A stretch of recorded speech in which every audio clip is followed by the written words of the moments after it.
πάλι κόβει κάτι. Ωραίο είναι όμως που κόβει. Ας το κάνω να είναι όλα με κοφτό. Και πρόσεχε τώρα θα κάνουμε το εξής έτσι. Τι λες να ζουγκλείς όψεις. Όχι, θα κάτσουμε να σκάσουμε. Ωραιότατα. Όχι. Γιατί έχει γυρίσει, όχι δεν έχει γυρίσει, έχει γυρίσει το φως. Έτσι, Ναι, κάτσε λίγο. Πήγαινε κάτσε. Και ξέρεις τι θα κάνουμε, θα το κάνουμε.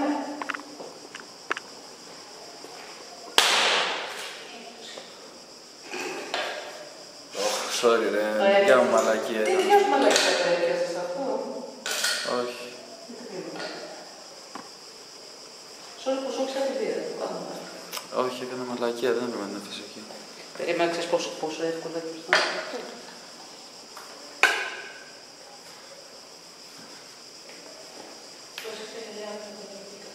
Πέσανε.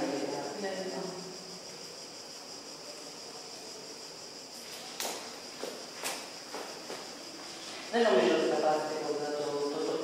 Το θεάτρι και βία δεν νομίζω να είναι κάτι κοινά. Όχι, μα δεν θα έρθει να σου δέρει.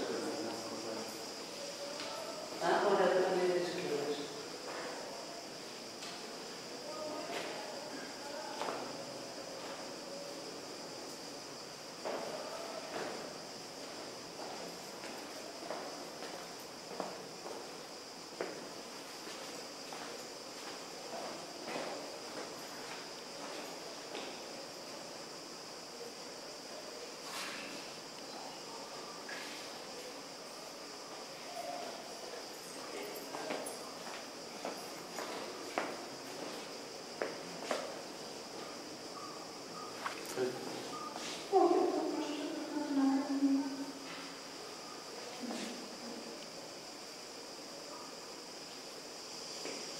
Αυτό νομίζω δεν είμαστε πολύ παράλληλα.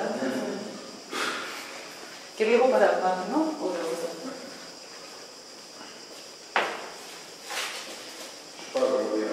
Ναι.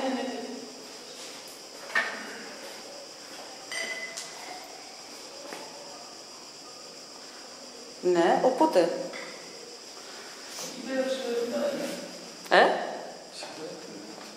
Ναι, μια χαρά. Λοιπόν, το πάμε λίγο πιο μπροστά. Όχι, συγγνώμη, εμείς δεν κάνουμε τίποτα. Όχι, έτσι όπως είναι, έχουμε και το τέτοιο γιατί θα αλλάξει το φως. Και λέω να το πάμε σερί, να κάνουμε το τσιγάρο μας, να πιούμε την πίτα μας, να διαβάσουμε και το κείμενο μετά. Πάρα ωραία.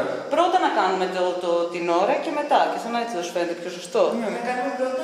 Να κάνουμε το τσιγάρο. Και μετά να διαβάσουμε και το κάνουμε το τέτοιο είναι εκεί. Και μετά θα διαβάσει το πρώτο. Ωραία. Πού είναι το κείμενο? Να πεις το πρώτο διαβάσεις. Διάβασε τόσο. Γιατί δεν είναι σίγουρο ότι το έχουμε το τελευταίο. Όταν πρώτα θα κάνουμε ωραία το τελευταίο.